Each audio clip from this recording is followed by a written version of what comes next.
So I believe that people that stay in Manjari can actually be able to access those services that come here from Chikojini. And the people that stay near Kapsum, like I said, Hillside and Campus Villa, can also be able to access that. And also the issue of welfare, we've actually have students that actually spend 4 years, 3 years, or even 5 years without ever going for a study trip. And like I said, this mostly affects the engineering, the agriculture, and the Kapsum faculty, since they are the most people that are so practical and they need to go to the field to have practicals done there. And when we tried asking to know why basically such things happen the way they are, they told us means of transports are always not available. Our bus is not in good condition. Of recent, the engineering students were going to some study trip, and when they reached Oniham, they were forced to evacuate the bus and start pushing. And basically, with the availability of funds, because what usually limits people's manifestos is the availability of funds. So I believe like we have a slogan, hey cab, let's own a university. We as students can make a campaign out of ourselves. We do fundraising. Kabale University has a lot of alumni, a lot of people that wish well for public universities. Even the viewers today, if we put up a fundraising, I know there will be so many people that are willing to help us there. In my vacation, we organized so many fundraisings for the people that actually had cancer. And I believe if we were so able to do it as students, as old boy students that were from one institution, that is just an institution. So I believe as per now, if we can do that fundraising, that campaign as a university, we can be able to raise enough funds to make sure we can have a guild bus. And after having that guild bus, the guild, according to the constitution, the guild are the students. So accessibility to that bus shall be so easy. We shall no longer have the problem of people are lacking transport to go for study trips. We shall have that problem solved. And in case of security, like my fellow has said, I believe we have a lot of, I will call them hotspots in Kabale University. And students are actually being affected. You be coming in the night, and then at the end of the day, because we stay in hostels that are far away from campus, and then you attacked by thieves. So I believe the only way to do this is that it also zills down to our involvement as students. If we actually created out a fundraising and sorry, not a fundraising, if we actually created out awareness and we show the public where the government is part of public, because I believe the money that is within the guild cannot buy those cameras, and it cannot also buy those street lights. They're so expensive for them within the constraint of the budget that they are serving. But I believe since it's a public entity, the only thing we can do is creating awareness like they are doing to other cities, giving them lights. We can also have accessibility to those lights and the cameras for different hotspots of the university. And I believe students shall start moving freely. Because, most of the people that practice crime are, we have what we call recidivism. This is an act of someone creating a crime. They take them to police and then they keep doing it repetitively because of the skills they've gotten from crime from there.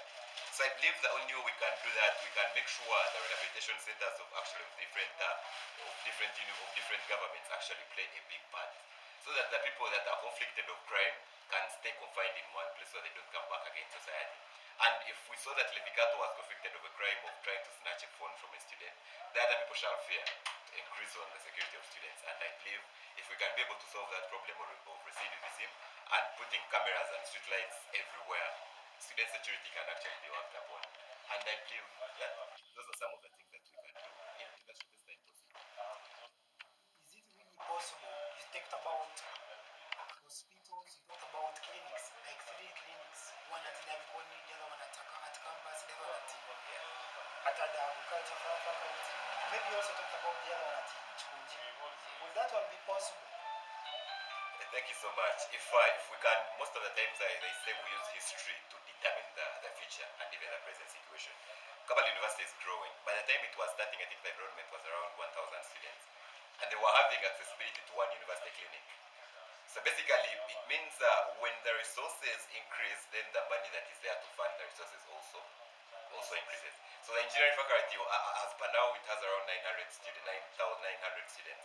So basically, it's an enrollment of a full university when it was starting. So if the university was able to fund a clinic of 1,000 students, then it can also fund a private an independent organ. And it can do it. And then for the medicine faculty, we already have that catered for. We have the referral. They study from the referral. It's already catered for. And the ones that are from this side, the lower campus, the ones that are doing biomedicals, the ones that have not yet started clinicals, we have a clinic at the main clinic can serve a good purpose for them.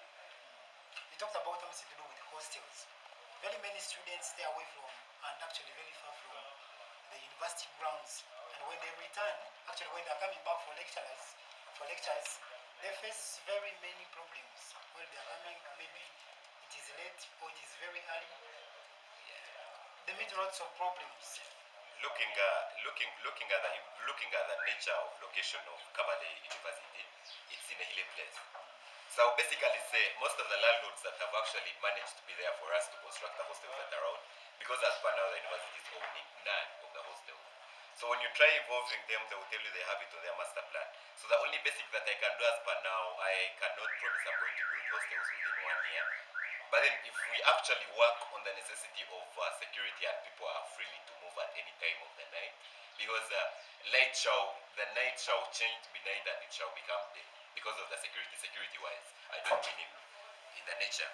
So basically it means if security has changed, then people can be able to move in different parts of the university. So at any time during the day, even if you want to have night discussions, as long as security is tightened, people can have accessibility. And on the issue of hostels, we have a lot of conflictions of students being chased out of the university of hostels because they are not paying tuition in time, or because the landlords actually want more money from them.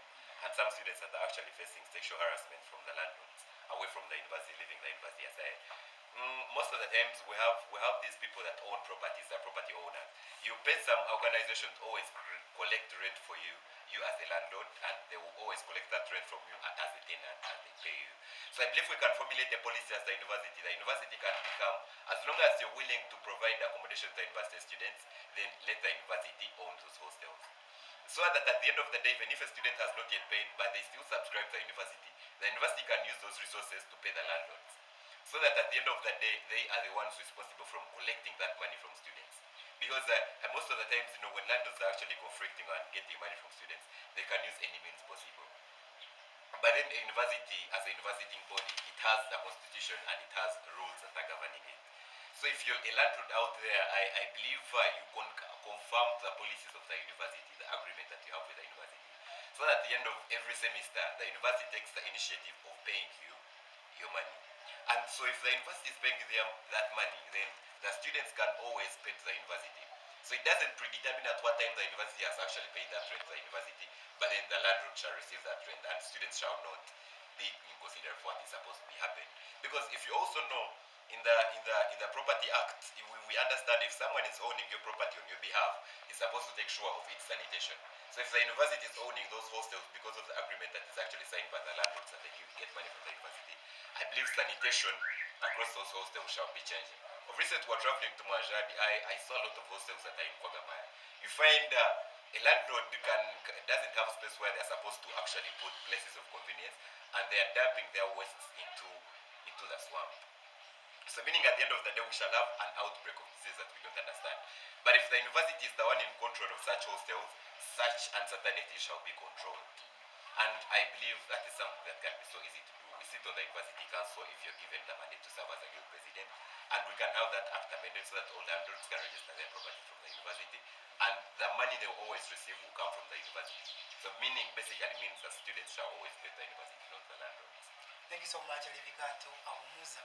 He has some good plan for the university, students, welfare, health, and security. Thank you so much.